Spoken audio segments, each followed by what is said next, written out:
ஒரு 3 trip 4 trip ஓட்டுறோம். Test change ஆவாங்க. அந்த எக்ஸ்பீரியன்ஸு கொஞ்சம் டிஃப்ரெண்ட்டாக இருக்கும்.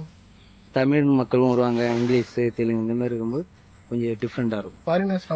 ஃபாரினர்ஸ்லாம் வருவாங்க. அதிகமாக அவங்க இன்ட்ரெஸ்ட்டாக போகிறது மோட்டர் போட்டில் தான் போவாங்க. அதில் ஷேடோ இருக்கும். அவங்களுக்கு வெயில் ஒத்துக்காதுன்ற மாரி அவங்க அதில் தான் போவாங்க. மேக்ஸிமம் வீக்டேஸ் டைம் பார்த்தா 2 3 தான் வரும். லீவ் டைமில் பார்த்தா ஒரு 5 6 ஓட்டலாம். கொஞ்சம் கஷ்டமாக இருக்கும். 8 ட்ரிப் வரைக்கும் ஓட்டலாம். ஸ்பெஷலி நாங்கள் காற்று உள்ளே வருது. எவ்வளோ வேகம் காற்று அடித்தாலும் உள்ளே காற்றை அப்சர்வ் பண்ணாது. காற்றெல்லாம் தடுத்துரும். காற்றே உள்ள மேங்களோ ஃபாரஸ்ட்டு வெரைட்டின்னு பார்த்தாவே ஒரு 10 வெரைட்டிங்க மேலே தான் இருக்குது. கண்டல், கரிங்கண்டல், நெறிக்கண்டல் இந்த மாதிரி நிறைய டிஃப்ரென்ஸ் இருக்குது. வெண்கண்டல் சுரப்பண்ணையில் குட்டை நட்டை இந்த மாதிரி நிறைய டிஃப்ரென்ஸ் இருக்குது. நம்ம ஆனால் பார்த்தா தெரியாது. அந்த காய் இந்த இலையை வச்சு தான் கண்டுபிடிக்கும். எல்லாமே ஒரே மாதிரி தான்.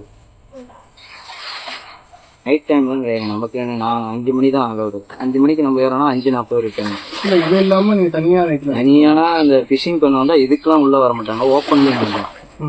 இதுக்குள்ளெல்லாம் இப்போ வர மாட்டாங்க. ஓப்பன் சைட்லேயே முடிச்சுவாங்க. ஓப்பனில் பிக் சைஸாக இடம் பிடிப்பாங்க. அதில் தான் ஃபிஷிங் பண்ணுவாங்க. இதெல்லாம் ஃபுல்லாகவே தழைகள் தான் இருக்கும். உள்ளே வரும்போது இந்த குச்சி தழைகள் தான் கிடைக்கும். தவிர ஃபிஷிங் அவ்வளோதான் இருக்குது.